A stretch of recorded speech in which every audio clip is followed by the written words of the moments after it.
with Kevin and Sarah with Living Traditions Homestead. We met Kevin and Sarah through Doug and Stacy with Off Grid and with Doug and Stacy, and so they're very much like-minded folks. Yes. You know, they got the same goals and aspirations as we have. They're actually just a little bit ahead of us when it comes to having the property. We're doing all we can on a third of an acre here, but they have quite a bit more. Go check out their channel. Again, it's Living Traditions and Living Traditions Homestead, and they do a lot of the same stuff that we're doing. They're learning and we're learning and we're all learning together, and right. So let's get started. The collaboration between us and them, it revolves around how we got out of debt. They have a very similar story as to what we have, and again, the big thing with us is that we just made a decision. We just stopped spending money.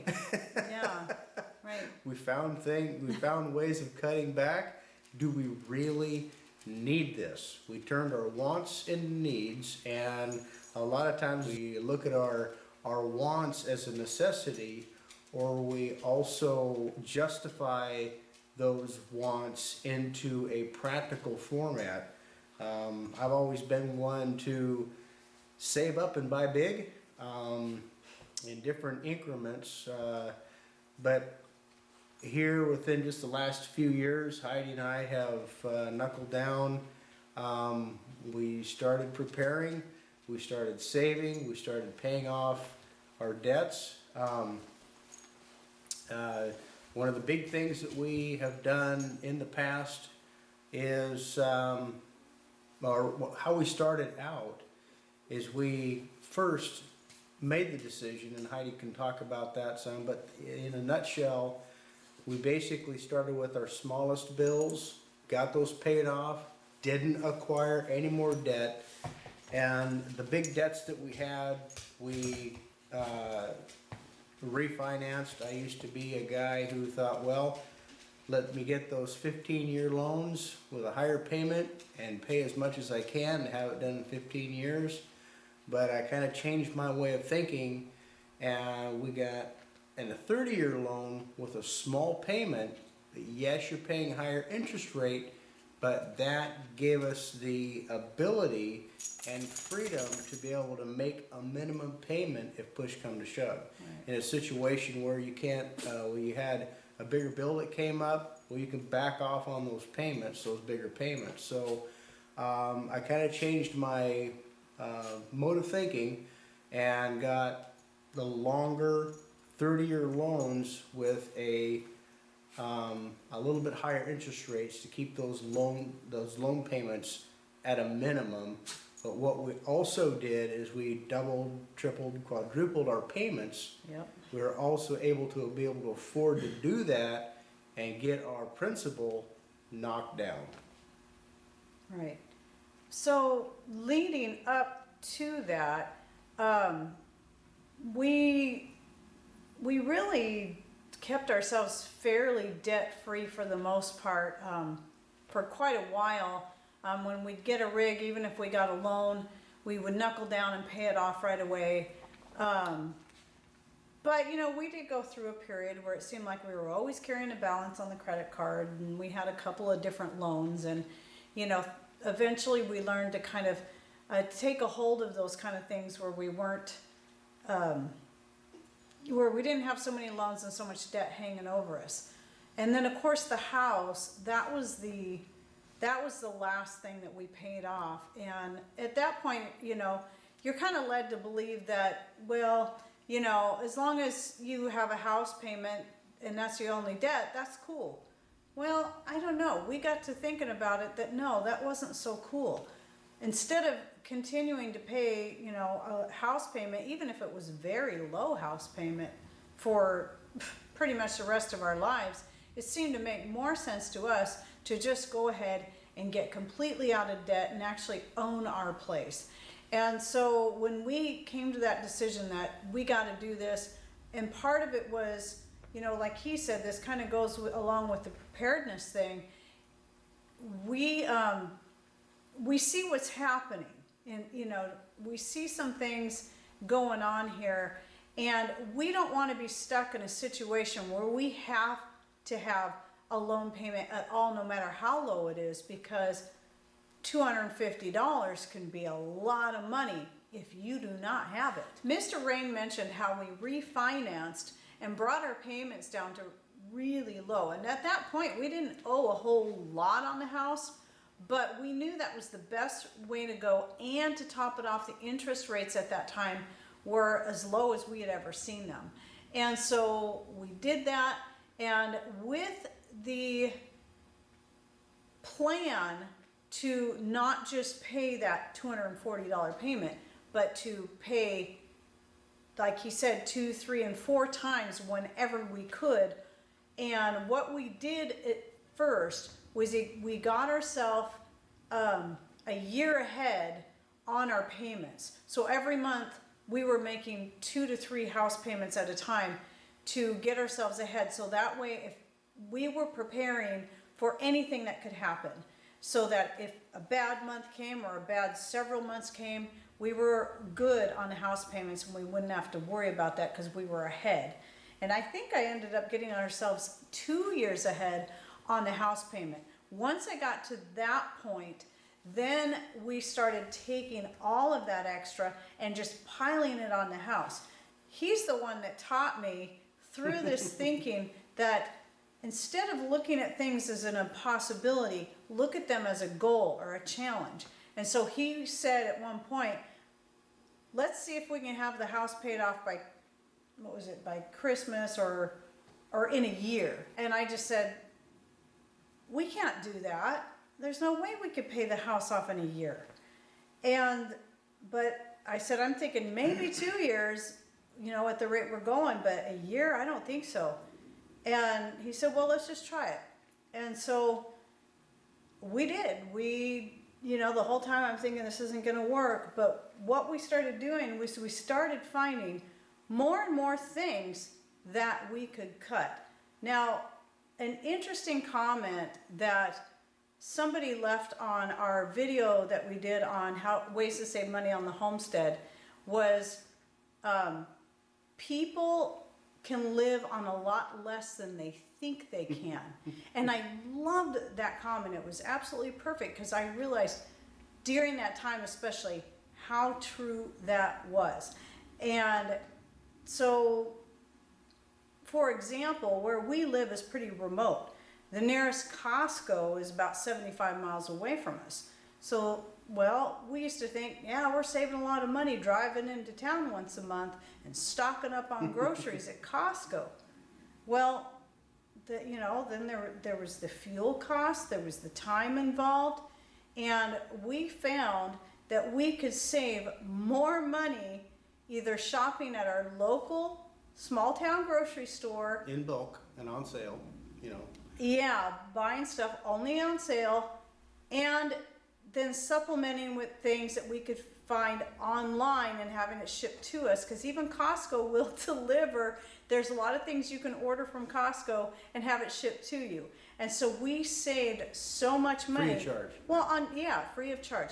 And on top of that, usually every time we go into town, it's a whole day trip, because we're trying to make the most of it while we're in there. And what do? You usually, when you hit the stores, you usually end up buying more stuff than you really need, and usually end up having to go out to eat because we're in there all day. Mm-hmm. And so we saved money there. And then even here at the house, we are here back in town. We were never ones to go out to eat a lot anyway.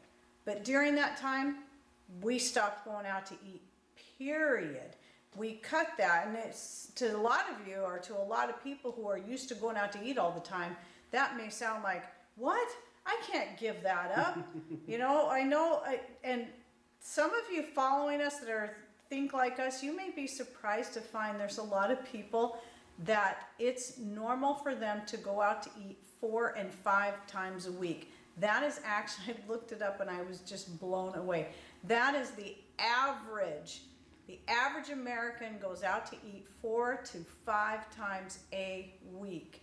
And then the average American, typically those working outside the home and they're, you know, at the 9 to 5 grind, are going to buy those $7 a cup coffees every day, sometimes 2 to 3 times a day.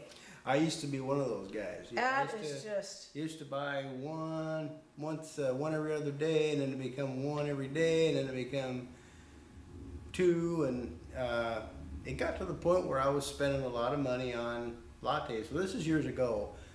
Since then I've reformed, but anyway, I mean, as you all can see, I have my coffee with me. It's always close at hand, but and I believe I've cut down a little bit, but as far as coffee is concerned, we get the whole coffee bean, we get it in bulk, and we get a good quality coffee, but we don't, we don't go and buy the frou-frou coffee. Yeah, I mean, $7 in coffee. I mean, we buy like the organic coffee, usually 2 bags for $40, and I think it's about 4 to 5 pounds total. And so, but I mean, I think, $7 for 1 cup of coffee, or $7 that can make you maybe a month's worth of coffee. And it's organic, and it's not loaded with a bunch of nasty garbage that they put. You don't want to know what they put in that stuff, I'm telling you. If you do, if you found out, you'd probably stop drinking it, I'm sure. And then that would save you money, so maybe you should find out. Don't get it on that subject. But anyway, the one thing we found, and I mean, we never got into the, what's that guy's name again? The big name guy everybody talks about, for the money saving. He teaches people how to get out of debt. You guys know Dave Ramsey. Ramsey, okay. Yeah. We never followed his thing. We never went to any classes. We don't have anything against that. We just No. Took a little common sense, and Right. We practiced old school ways of doing things. We got down to be conscientious of turning on the light switches or turning off the light switches after you're done using them. Going into a room and seeing if you can work without turning on the light. We'd always have the money saving minimal attitude all the time.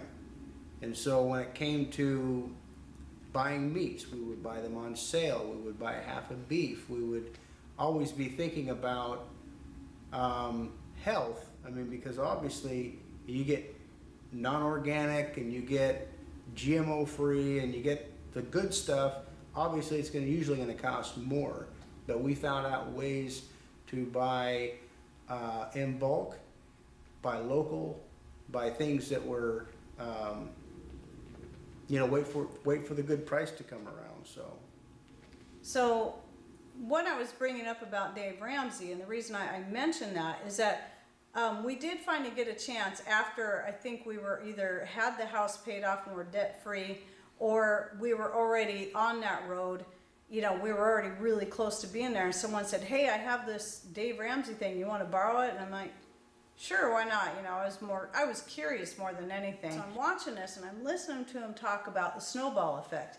Well, so those of you who went through the program and you know what the snowball effect was, that was talking about, how you pay this debt off, and then as that debt gets paid off, you pay this and pay that and pay that, and then there's the snowball.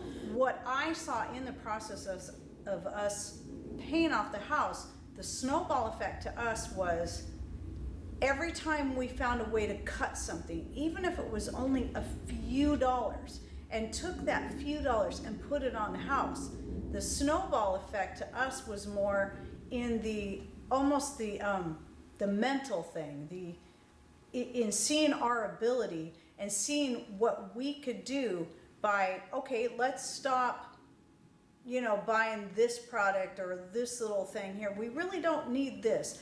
And I mentioned in our last video that we did together, and I want to mention again here, and I'll mention it again later in another financially related video, and that is, you know, when we realized, okay, we could get by driving only one of these rigs, and we have 3 rigs that we, you know, we drive from time to time, but we switch them around, and most of the time we can get by with just one.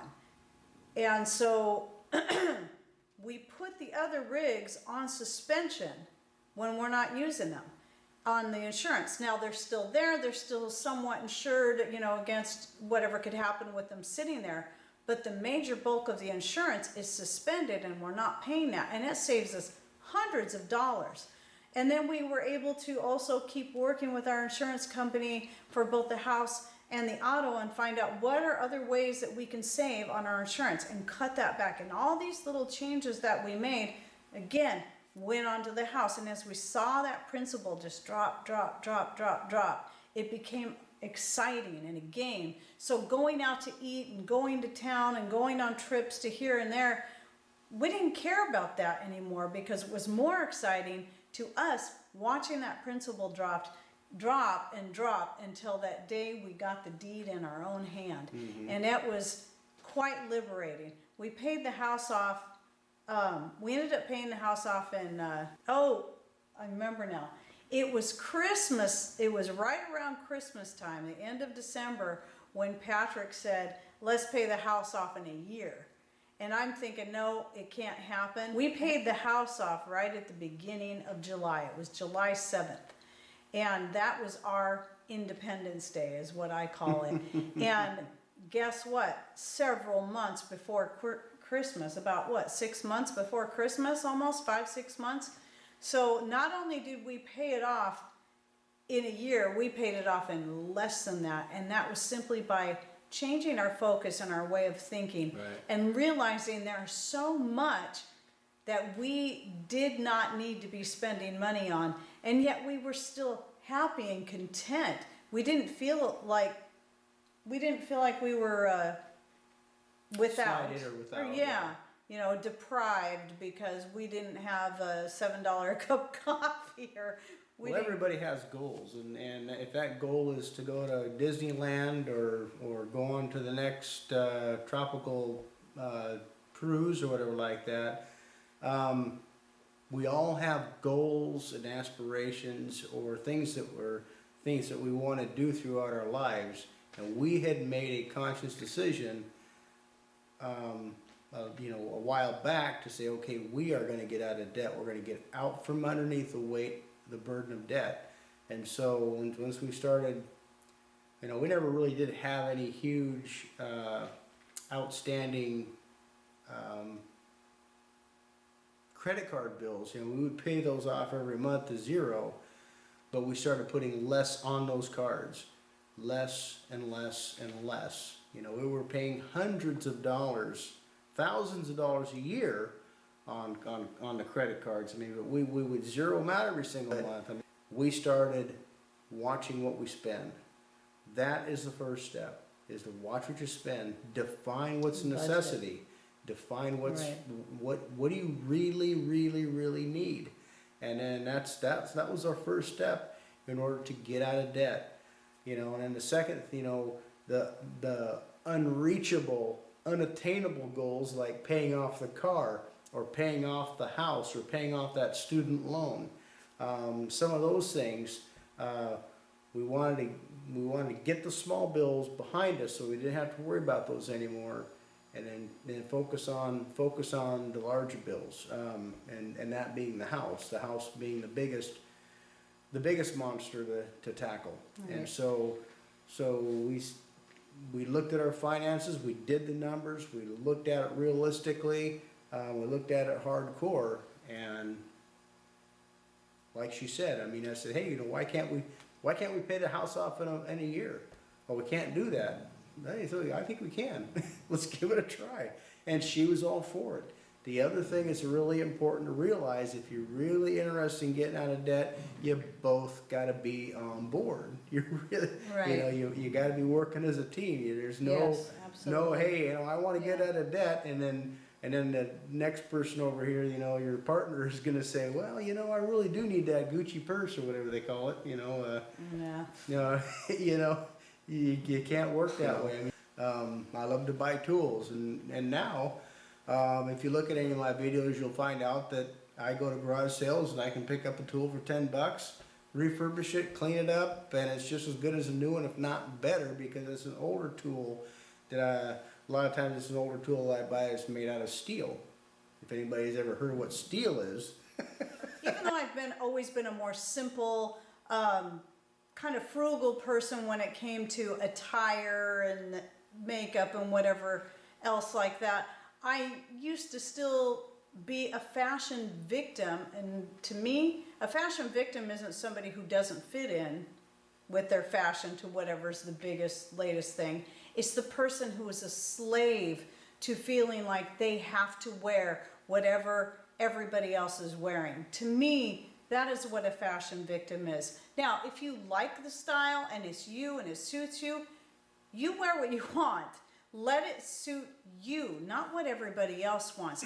I see so much still out there, people who are caught up. They want to be debt free, but they're so caught up in having the name brand purse, the name brand coffee, the name brand clothes, that is so very important to them.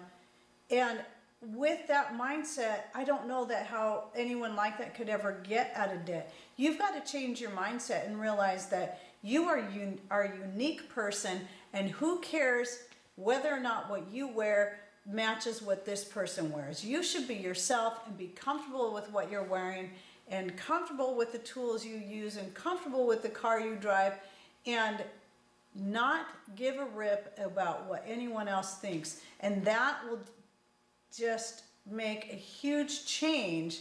When you can change the mindset, you'll find it so much easier to save money. I know with us, I lost my manhood when I went out and bought a Geo Metro. I gave it up, just completely gave up my manhood when I got a Geo Metro. And the reason I got the Geo Metro, For $3,000 cash, actually, it was less than that. It was the $2,500 cash. it was $2,500, which is a lot of money for a Geo Metro, but it had a new engine in it. It had a rebuilt engine, and the car was in good shape for you know, a little Geo Metro. It was for commuting. But it was just simply for commuting. I got 45 miles a gallon, and I mean, I saved a fortune in fuel by driving that little car. So People might laugh when you drive by, but you You know can laugh what? right back. exactly, you know, Because we're do you out of debt. remember? Do you remember the last time you seen a real fancy car go through town? Well, you know what? Those people still have that debt. You've forgotten all about that fancy car or that fancy outfit or whatever it is that they had that you liked. You know, they still have that debt. They still have a credit card payment. We just had to come to the conclusion, you have to do a complete mind overhaul when you make that decision to say, hey, you know, I'm just like any other American. I've been trying to live up to everybody else's standards. And you just got to make that decision. You got to live within your means. You can't overspend what you're bringing in. And so, with that being said, you know, if I'm driving by in a big fancy truck or a big fancy car, and I've got all kinds of heads turning and people salivating all over themselves because they're so excited to see this brand new rig, as soon as I go by, they're going to drive by another rig, and they're going to be forgetting all about me. And you know, it makes no sense at all. I bought new rigs before too. I mean, I have a truck sitting out there in a driveway I bought brand new. And, you know, with the mindset of having it for the rest of my life though. No, I still had that mindset of, you know, even back then of having something that's gonna last. I'm gonna buy it once. But anyway. That's our newest rig too, and it's 15 years old now. Yeah, but at any rate, just keep in mind, you know, when them people pass you by at the store, you're in one thought and out the next. So Right. don't worry Right. about what people think. It's no big deal. Live debt free and live happy. Right. Very good. And I know there's a lot more to our story that we're probably leaving out, But, mostly we're focusing on what our last debt was, and that was the house and how we did it. And I'm sure there's a whole bunch more things we could think of that we cut back on. But again, it's like we've been saying, it's a matter of just reprioritizing what is most important to you and looking through your things and finding out what you can do without. I just remembered one more thing I forgot to say that I think is really important. When it comes to your monthly bills, as you're doing the math and you're figuring out what you can do without, and you're also making your grocery list to go to the store, always keep a very strict budget, very strict budget. So I might budget X amount of dollars per week for groceries. Now, during the times where after the house was paid off, I increased that amount of groceries for being able to stock up on food preparations. That's all. But when it comes right down to it, how much do we really need to live off per week? And put that in there. And then see if you can go less than that each week. So let's say you budgeted $50, $100, $25, whatever it is. Do not make a promise to yourself. You will not go over that amount, and then challenge yourself to see if you can go less than that. Right. So that way, when you go to the store, because you have to, because you have to get those items that you can't grow or whatever, or that you don't have goats like we don't have goats, or you don't have something giving you milk, well, you got to go to the store to get milk. Then when you go there, if you have that set dollar amount and you have a specific list of what you're going to get, and you say, I'm not going to go over it, then you're going to be less tempted to start throwing stuff in the cart. And if that temptation starts to come into play, remember what your end goal is. Your end goal is to get out of debt. For us, when we first started, that we're gonna quit all this extra stuff till we get out of debt. At first, it was a little bit scary, but we quickly realized how much fun it was, and how, we thought it was going to be, or at least I thought it was going to be this much longer period of time that we would have to live that way in order to get out of debt, when it really was a much shorter time, because we were able to pay it off because of our mindset change a lot sooner. Right. And I don't know how many times I've said since, had I, especially me, because I felt like a lot of times I wasted money on stupid, silly little things I didn't need. And I look back at that time, it's like, man, if I had been in that mindset then, just think how much more money we could have saved over the years, and how much sooner we could have been out of debt had I just realized what I could have lived without and been content.